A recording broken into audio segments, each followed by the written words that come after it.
नाम नहीं जानते थे हमारी रीति नीति परंपराओं को, तो हम अपने सियानों को पूछा, उनसे इस ज्ञान के बारे में समझा, हमारी आदिवासी संस्कृति के बारे में समझा, तब जाकर हम अपनी चीजों को समझे। और आज मैंने कहा हमें पूरे भारत देश में यह मौका मिला बताने का, तो मैं इकलौता इस क्षेत्र से हूँ जिसे आदिवासी लीडरशिप प्रोग्राम 2025 के लिए गोंड समाज से सिलेक्शन हुआ था। और मैं कर्नाटक राज्य में अभी 10 दिन का प्रशिक्षण पूरा करके आया हूँ।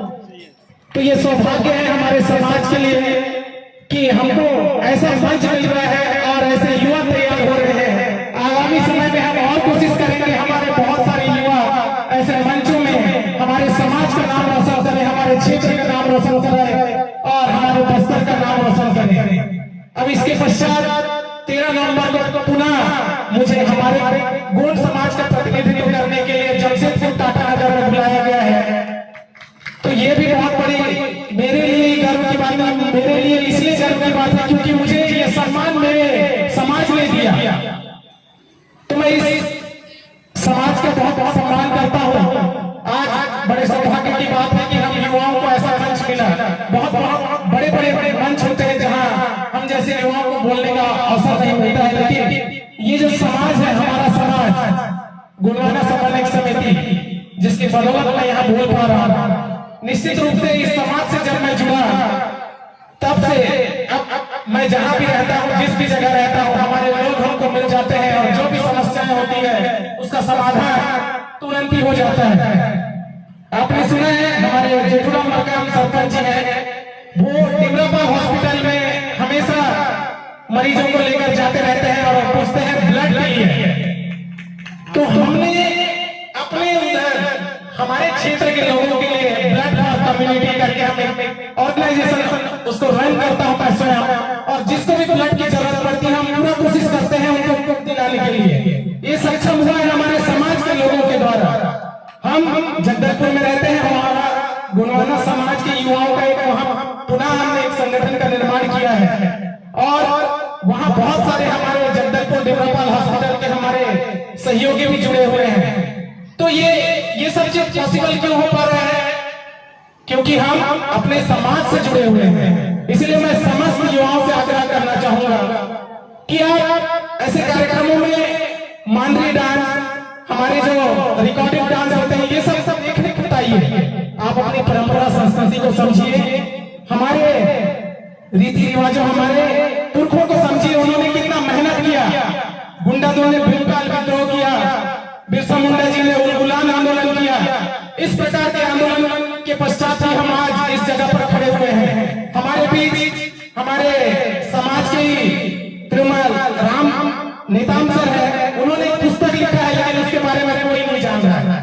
क्यों नहीं जान रहे हमारे लोग? क्योंकि हमने अपनी भाषा, अपनी संस्कृति को समझने में हमारे युवा आगे नहीं आए हैं। उनका एक पुस्तक है गोंडी पल्लो पुन्नन, उन्होंने इसका विमोचन किया था मरका पंडोन के दिन, गोंडवाना भवन परसराम में किया था। ऐसे बहुत सारे पुस्तकें हम समाज में आज के हमारे जो सियानगढ़ है, जो हमारी संस्कृति नीति नीति को समझते हैं, ऐसे लोगों ने तैयार करके दिया है।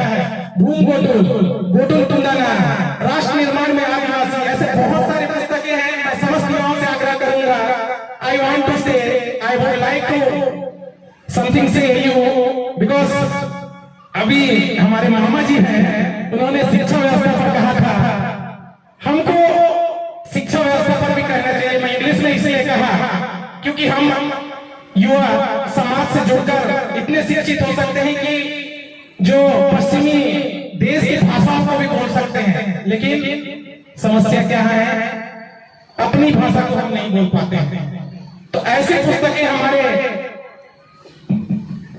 महान लोग, महानी बोलूंगा, ऐसी पुस्तकें बहुत कम लोग लिखे हैं। इन पुस्तकों को हमको पढ़ना चाहिए और हमारी भाषा, बोली, संस्कृति को समझना चाहिए। मैं स्वयं शिक्षा विभाग से जुड़ा हुआ हूँ, शिक्षा अध्ययनशाला का छात्र हूँ।